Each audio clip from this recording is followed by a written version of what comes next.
Louvado seja Deus. Irmãos, hoje nós vamos fazer uma mensagem ao coração da igreja. E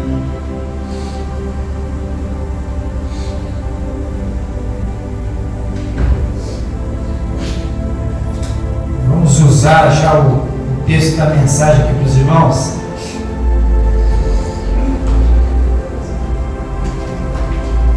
Faça a tua parte, Deus virá a ti. Amém? Vamos repetir isso? Olha assim para o seu irmão, diz assim: faça a tua parte, Deus virá a ti. Amém?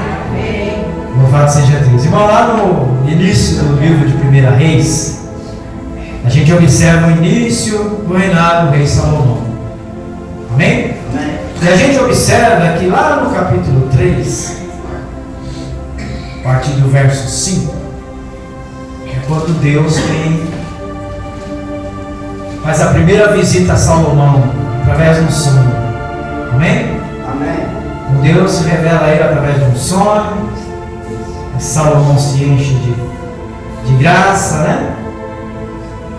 E aí nesse capítulo então surge algo que Deus olha para Salomão e se agrada cada vez mais de Salomão, não é? O Salomão diz assim: ó Deus, eu estou hoje diante de um povo incontável, um povo numeroso, e são tantas coisas que o rei tem que se preocupar, Senhor, e tudo que eu preciso de sabedoria. Me dê sabedoria para lidar com esse problema, não disse? Aí que Deus, né? Deus se alegrou tanto e falou: não, você não vai ter só isso, eu vou te dar sabedoria, vou te dar discernimento, vou te dar poder, vou te dar graça, vou te dar riqueza. Amém? Não foi isso? E tudo contribuiu para que Salomão realmente, né, executasse um grande trabalho. Logo nos primeiros 4 anos do seu reinado, ele então começa a assumir todas as intendências, ele começa a nomear pessoas, cargos, ele começa a organizar o reinado dele, e ele começa a observar também que na casa do tesouro havia uma grande reserva que o Davi tinha deixado para eles, lembram? Davi não sentiu desejo no coração de edificar o templo, a casa do Senhor, e aí Deus, né, diz, revela a Davi e fala: não, você não. Amém? Você é um homem de batalha, você tem sangue em suas mãos, Davi. Mas o teu filho, sim, o seu filho, esse edificará uma casa para ali pôr o meu nome. Amém? Prestem bem atenção nisso. O projeto do templo não era para a habitação de Deus, era para que habitasse o nome do Senhor lá. Estão entendendo? Amém. E aí a gente observa que o início da construção, né, está bem descrito no capítulo 6, a partir do verso 1, início da construção do templo. Depois a gente vai para o capítulo 7, início, a edificação da casa do rei, né? Que não foi uma casa, foi um palácio, né? Salomão construiu um palácio.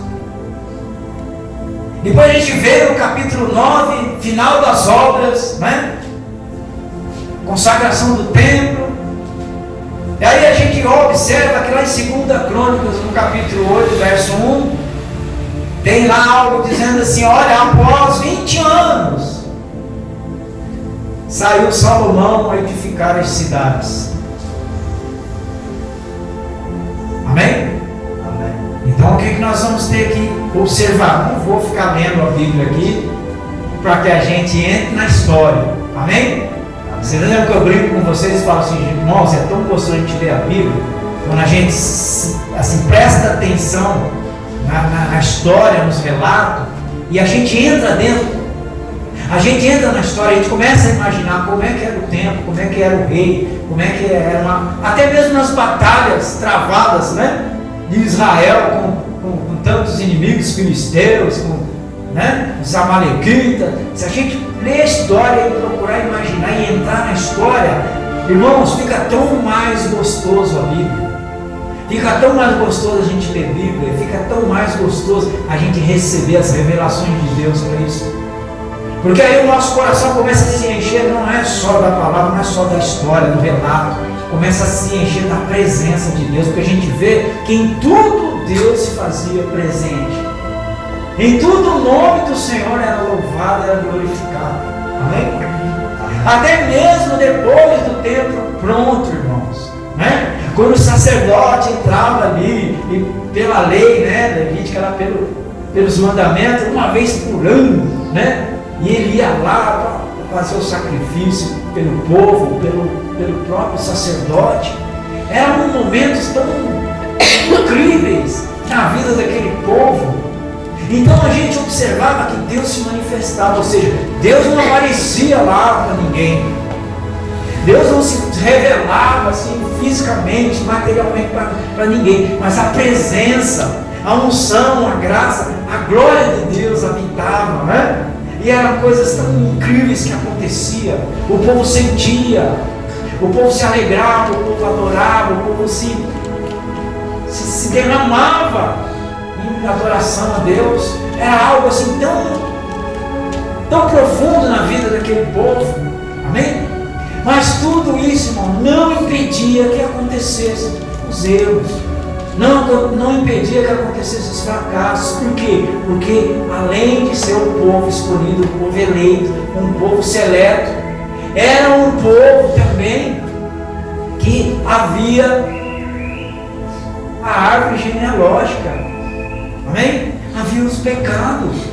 E a gente começa a observar aqui então que 4 séculos, talvez um pouco mais, uns 4 séculos e meio, um pouquinho antes de 5 séculos, 500 anos, depois que saíram do Egito, Salomão começa a reinar.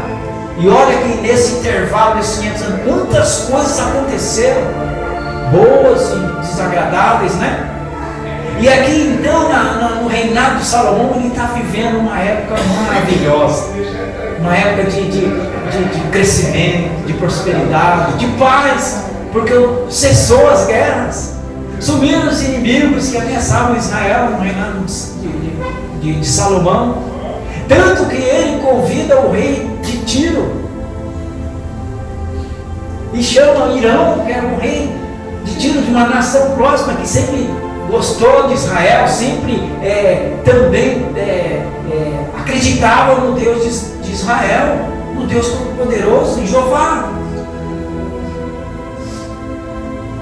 E eles também mandam pessoas para ajudar Salomão na edificação. E a gente observa, irmãos, na edificação da casa do Senhor, no capítulo 6, a gente vê a descrição de como funcionam as coisas. 30.000 homens a serviço, escolhidos ali de Israel, a serviço de Salomão, sabe para quê? Só para ir para o Líbano, preparar as madeiras, os cedros do Líbano, não é?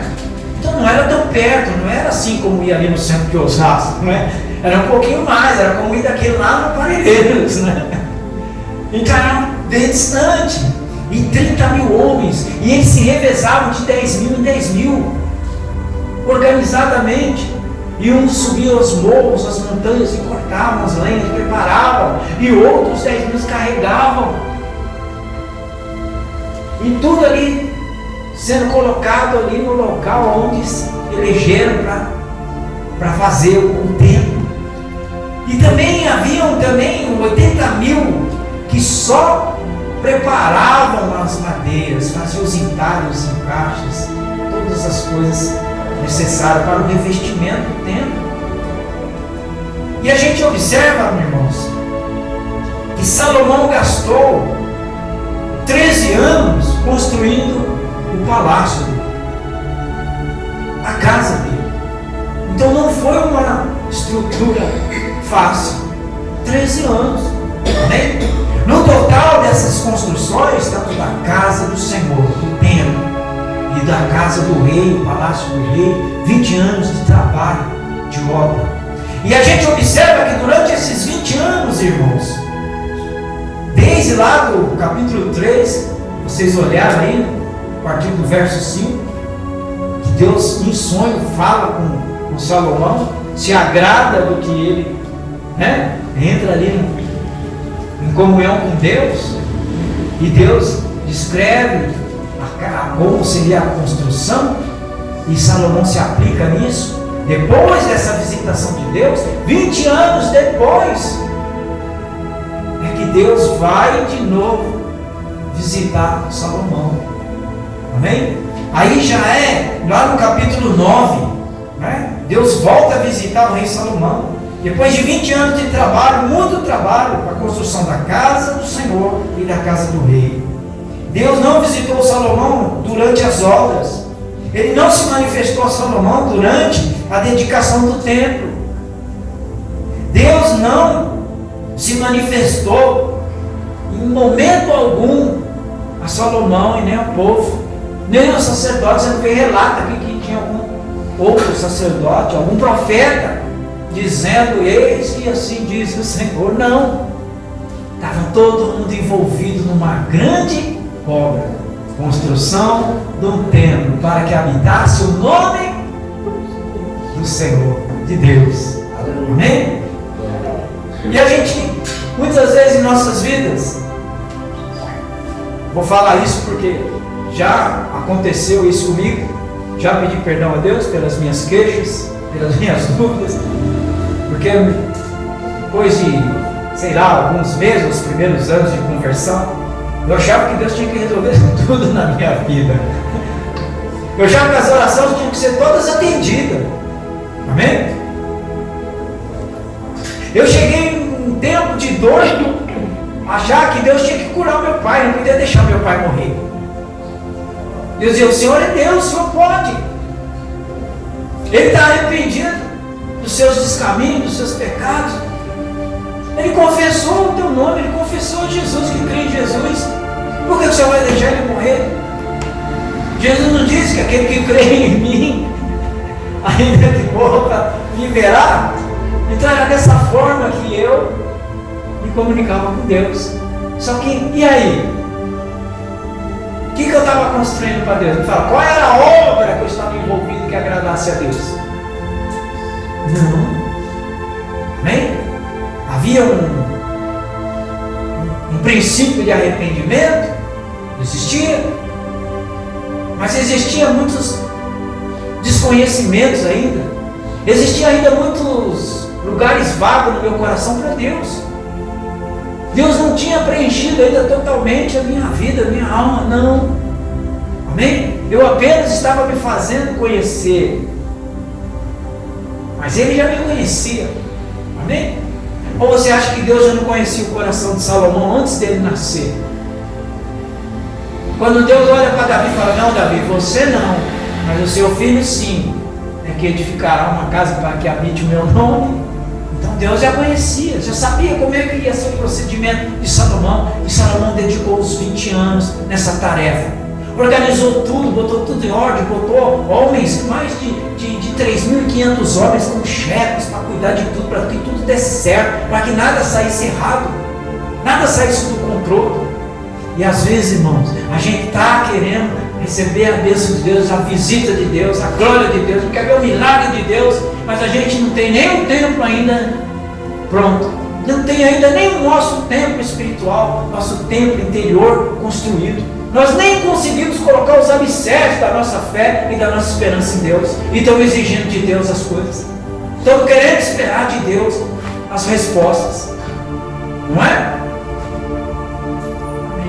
Ou às vezes ficamos atrás, né, daqueles que dizem: eis que diz o Senhor, para que diga alguma coisa para nós, e às vezes nós não vamos ouvir, ou muitas vezes não temos ouvido. Por quê? Porque Deus nos lançou o propósito de uma grande obra. A conversão de um homem natural, de uma pessoa natural, de um ímpio, para se tornar um servo do reino de Deus, ou como diz João, né? Lá, acho que a terceira carta lá, que Deus nos deu a graça de sermos chamados de filhos, né? não mais de criaturas, mas de filhos. Então a gente tem que tomar o princípio de que primeiro precisamos ser reconhecidos por Deus como filhos. Porque qual é o pai que nega algo que o filho precisa e pede? Sim ou não?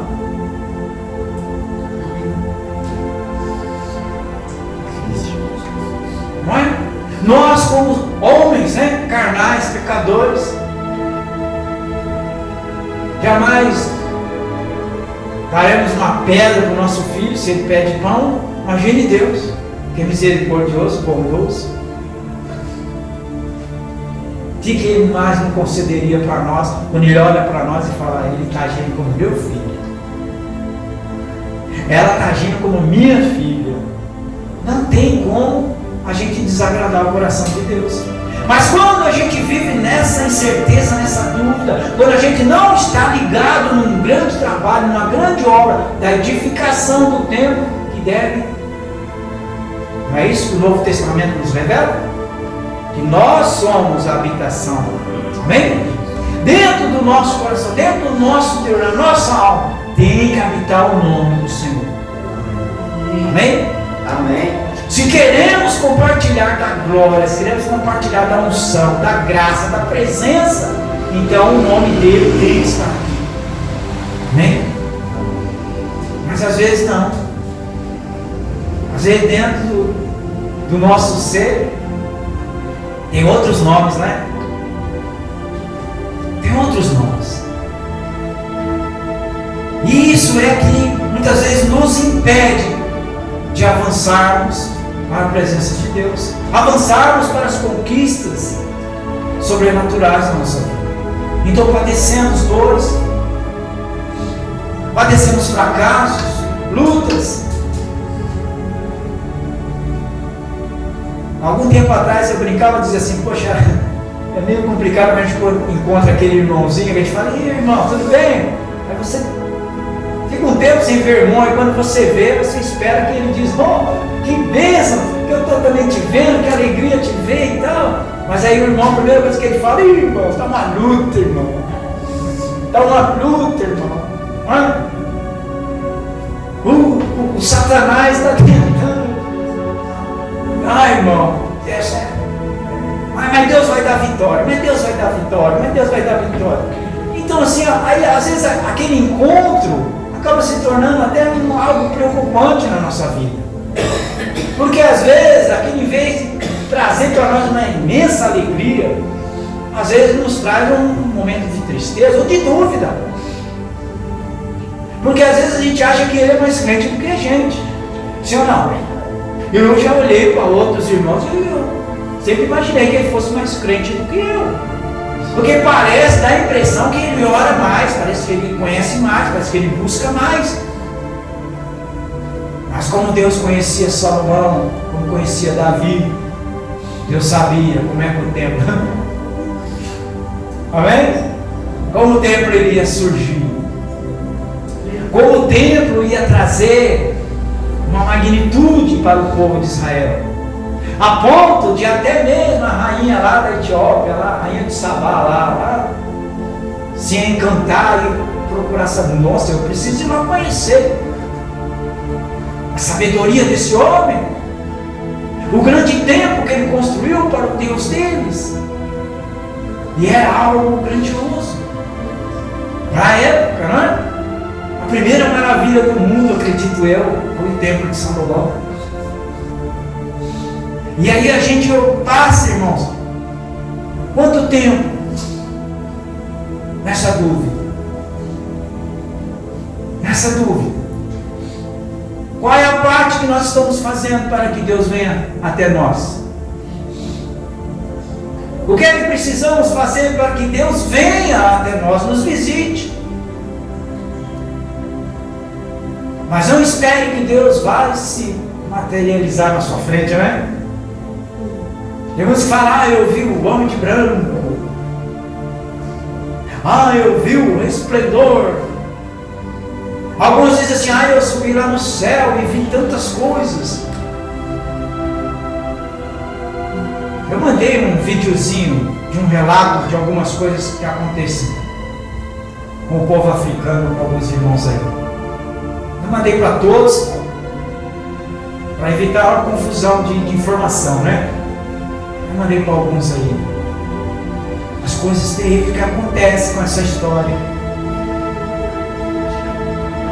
Deus está aqui. Eu vi Deus, Jesus. Irmãos, o nome. Diga o nome.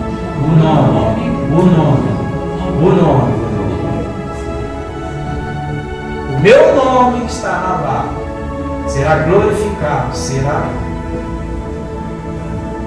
e a minha glória estará sobre vocês, quando vocês fizerem isso. Esta era a promessa de Deus para o povo naquele momento. E olha que Deus foi fiel. Tudo aconteceu, tudo se estabeleceu, o templo foi edificado, foi construído, houve ali a consagração, a inauguração, vamos dizer assim, né? Deus não estava, porque Deus não está preocupado com festa. Deus não está preocupado, sabe, com o auê das coisas. Deus está preocupado com a sua parte com Ele.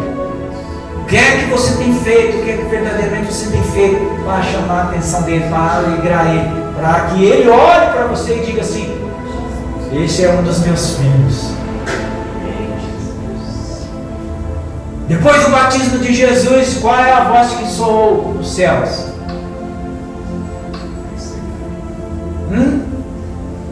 Acredito que só Jesus e João Batista ouviu isso. Porque muitos estavam lá só para ver, porque achavam legal, achavam bonito. E tem muita gente, irmãos, indo para as igrejas, lotando as igrejas e participando de tantas coisas nas igrejas, achando que é a igreja que salva, achando que é a igreja que vai garantir a sua comunhão com Deus. Há muita gente acreditando no pregador, no profeta dos nossos dias, que é um perigo. Tem muito profeta mentiroso, tem muito falso pregador. Lembra que eu disse para vocês sobre algo muito perigoso, daqueles que muitas vezes querem ter o controle, daqueles que muitas vezes querem se tornar um grande líder, fazer um grande ajuntamento e com segundas intenções. O que ele tenta fazer? Ele tenta descobrir algo dentro de você pelo qual você é capaz de fazer qualquer coisa para que aquela seja realizada. Se eu descobrir qual é o maior desejo do seu interior, dos seus pensamentos, dos seus intelectos,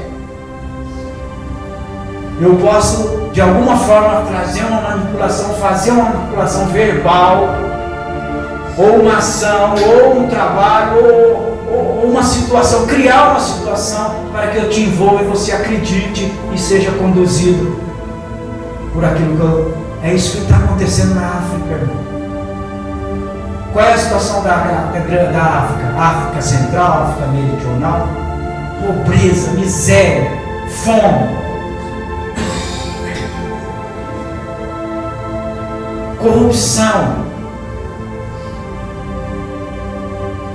E aí aparecem aqueles que sabem que as necessidades das pessoas, sabem a necessidade de cada família daquela, de cada jovem, e eles trabalham e usam o Evangelho, e usam a palavra de Deus, e eles se tornam, sabe, aqueles que entram e saem do céu a hora que eles querem.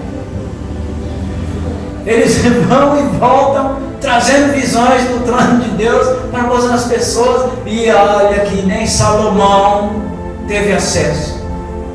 Só teve um homem da Bíblia que foi convidado através do Espírito a ver algumas coisas, e nem nos contou tudo, porque há muitas coisas que ele viu que não seria possível nós compreendermos e entendermos. E hoje o que mais tem é gente que fala com Jesus, vê Jesus e vai no céu e volta no céu e fala com Deus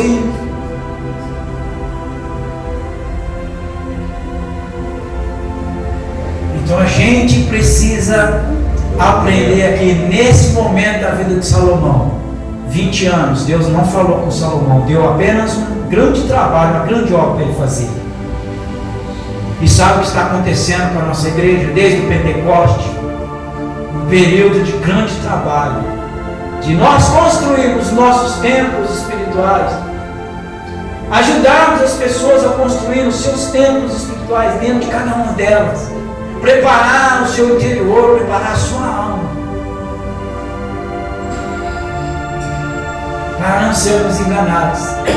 Amém? Podemos encontrar multidões reunidas, mas se não houver uma visão clara, uma visão exata do Evangelho, da palavra de Deus para os corações das pessoas, nada faz sentido. Não faz sentido. Templos físicos, templos materiais, claro que se pode construir, se pode fazer, quando todos estão comprometidos nesse propósito. Olha onde nós chegamos. Amém? Amém. E se tivermos um pouco mais de ânimo, nós achamos que estamos ficando velhinhos, nós podemos ir mais à frente, melhorar mais ainda. Mas é algo de comprometimento social, que vai nos envolver socialmente, para que nós não tenhamos apenas aqui reuniões vazias de ocupações, de obras. Amém? Somos seres criados por Deus com capacidade de produzirmos, de realizarmos, de fazermos algo grandioso, para que o nome dele habite aonde nós estivermos, para que nós levemos o nome dele aonde quer que seja. Amém? Não precisamos ficar preocupados em estarmos levando ele, porque ele não vai. Ele não vai habitar nessa terra junto conosco. Deus é santo. Olha o que o Apocalipse descreve a volta do Filho de Deus, de Jesus. Diz que Jesus vai vir aqui visitar, vir buscar, mas pessoalmente vai chegar aí na porta e dizer: venham comigo. Não. A Bíblia escreve que ele vai vir nos ares, com os anjos, com os arcanjos, e das nuvens nós seremos chamados para sermos conduzidos por ele, porque ele não vai pisar na terra. Pecado, irmãos, impureza, corrupção, maldade, e Deus é santo. Deus é santo. E o templo, o que era mais representativo naquela época? Um lugar de pureza, um lugar de santidade. Por isso que quando o momento mais incrível daquelas celebrações no templo era quando o sacerdote entrava no Santo dos Santos para oferecer a oferta de incenso. Aí o povo ficava lá fora atônitos. Por quê? Por duas razões. Se ele não saísse, é porque ele estava em pecado e morreu no tempo, foi fulminado. Agora, se ele saísse, é porque Deus havia aceitado a oferta. Deus havia, em determinado momento ali, esquecido o pecado do povo lá fora, ao qual o sacerdote recorreu. E a gente observa essas condições, essas coisas, quando nós olhamos para a oração de Salomão, que ele faz para Deus. Ele ora por si, pelo seu governo, pelo povo, e depois ele ora pelo próprio povo. Aí existe algumas coisas que aí eu digo assim: faça a tua parte, Deus virá a ti. Aí você, mas o que eu devo fazer? O problema não é o que você deve fazer, é quando você vai fazer. Porque a gente observa que muitos crentes, eles querem agradar a Deus, eles querem chamar a atenção de Deus, eles querem ofertar a Deus, mas muitas vezes eles acabam ofertando o ministério, ofertando o pastor, ofertando o ministério, eles não estão ofertando a Deus. Porque para você agradar a Deus, você tem que prestar atenção aqui na oração que o Salomão faz. Vou rever aqui para vocês agora, vou perder um tempinho, vou olhar.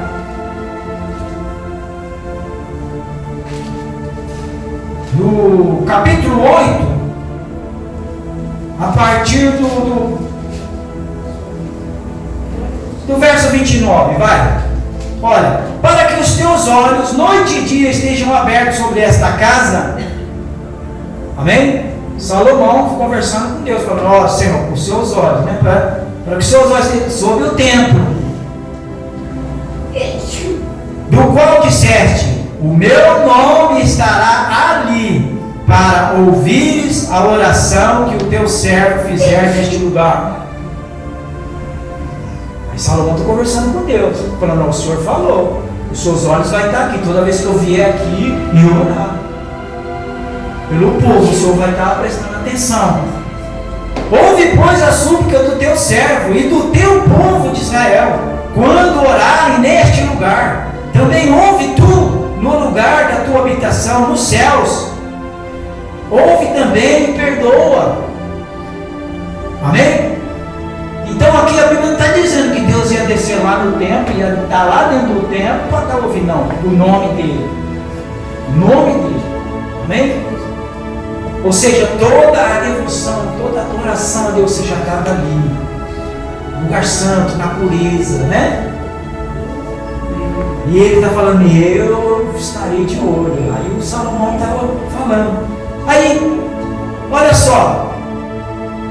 31. Quando alguém pecar contra o seu próximo, olha o 32. Ouve tu então nos céus e age, e julga. 33. Quando o teu povo de Israel for ferido diante do inimigo. Olha o 34. Ouve tu então nos céus e perdoa o pecado do teu povo de Israel, e torna a levá-lo à terra que tens dado aos seus pais. Ou seja, leva-os aos lugares da promessa, leva-os ao lugar seguro. Olha o 35. Quando os céus se encerrarem e não houver chuva por terem pecado contra ti, e orarem neste lugar e confessarem o teu nome, e se converterem dos seus pecados, havendo-os tu afligido. Olha o 36 diz: ouve tu então nos céus e perdoa o pecado dos teus servos. Olha o 37.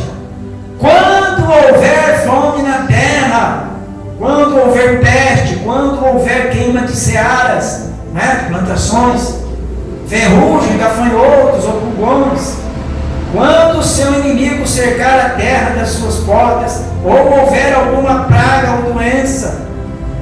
Olha o 38. Toda oração, toda súplica que qualquer homem de todo o teu povo de Israel fizer, conhecendo cada um a chaga do seu coração, e estendendo as mãos para esta casa, ouve tu então nos céus, assenta a tua habitação, e perdoa, e faz, e dá a cada um conforme todos os seus caminhos, e segundo vires o seu coração.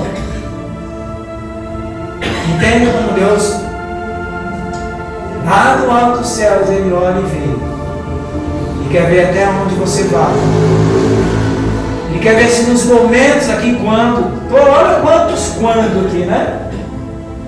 E a gente vive momentos dos quando, irmãos. Quando é que Deus tem que responder? Quando eu estou em pecado. Quando é que Deus tem que responder se eu não me arrependo? Quando é que Deus tem que curar? Quando eu estou em dívida. Quando Deus tem que se realizar tudo que eu quero, se eu não faço nada, nem pelo meu próximo, que é um dos mandamentos maiores que Jesus nos ensina: amar o teu próximo como a ti mesmo. Então a gente observa, irmãos, que é isso. E olha, irmãos, somos formados, eu já falei isso semanas retrasadas: corpo, alma e espírito. Amém? Eu sou corpo, eu sou alma, eu sou espírito. Amém? E a minha alma, a sua alma, é a coisa mais importante de tudo. Amém? Se nós tivermos uma igreja bonita, somos capazes de construirmos uma igreja, um templo, aqui nós nos reunimos, e aqui no nome do Senhor, louvarmos, engrandecemos, aqui clamamos o nome dele, orarmos, suplicarmos, pedimos perdão. Amém. Mas se não importa. O templo tem que ser bem estabelecido aqui. Amém? A igreja é você. A igreja física é você, é eu. Seja onde for. Amém? E se o corpo é físico, irmãos, ele por um breve período ele acaba. Amém? Nas estatísticas hoje, né? 87 anos é a média. Uns morrem mais cedo, outros avançam um pouco mais. Mas desde que Adão e Eva foram criados, irmão, iniciou-se uma guerra. Iniciou-se uma guerra. E Satanás, ele quer roubar a sua alma, ele quer roubar a minha alma. Ele quer fazer com que nós não consigamos construir esse templo para habitar o nome de Deus dentro de nós. Amém? Ele não quer. Um dia, um alemão chamado Martim Lutero, irmãos, ele enfrentou o Papa. Ele enfrentou o catolicismo, que naquela época era obscuro. Vendia indulgências, né? Aquela história, você tinha que pagar, você tinha um lugarzinho no céu e tal. E ele colocou lá 95 teses e as leu lá na escadaria. Amém?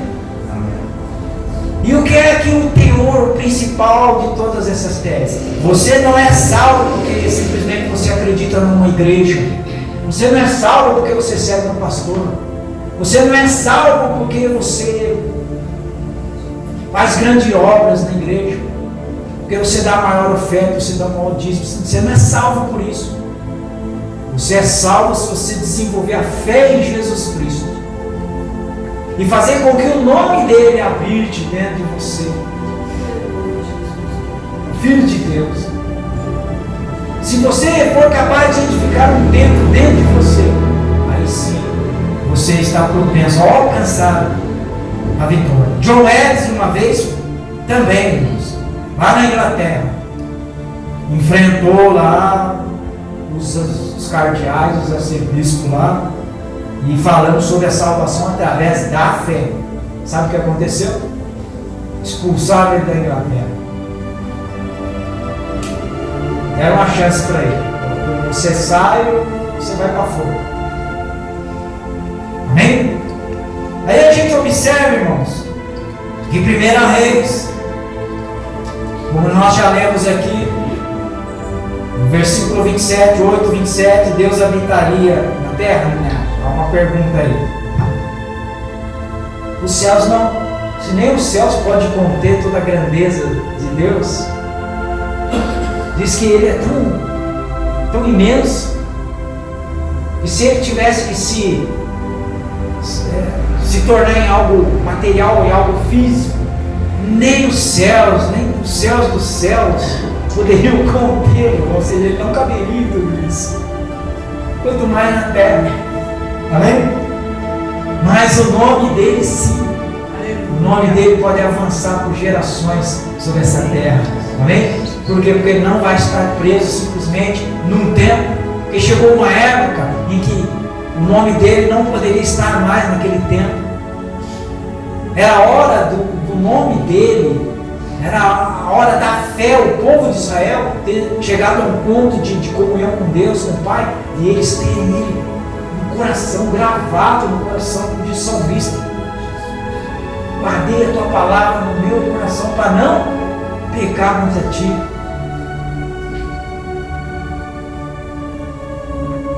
Aí o templo desaparece, o templo sumiu. Amém? E o povo conseguiu continuar com Deus, com o nome de Deus no coração? Não. Houve tantas coisas, irmãos. E a gente está vendo o mesmo princípio. Lá no Pentecoste, grande revelação do Espírito Santo. Não é? Uma grande unção recaiu sobre a igreja inicial, a igreja primitiva. Aí no decorrer do tempo parece que Não é diferente conosco, como eu dizia no início, para mim, eu achava que Deus tinha que fazer tudo, e eu muito pouco. Eu só tinha apenas dizer, sou crente, acredito em Jesus, eu aceitei a Jesus. Irmãos, reconhecer a Cristo como Senhor e Salvador, entregar tudo. Lembra do hino? Lembra daquele hino? Quando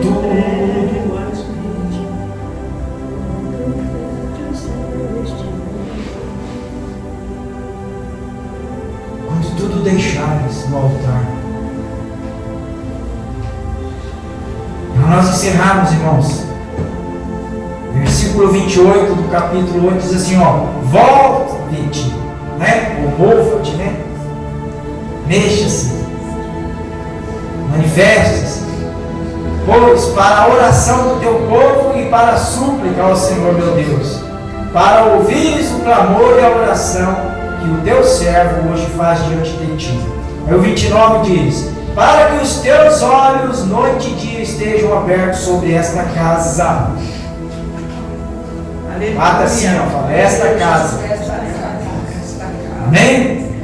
O nome estará ali, para ouvires a oração que o teu servo fizer neste lugar. Também ouve tu no lugar da tua habitação, lá nos céus. Ouve e perdoa. Amém? Amém. Glória a Deus.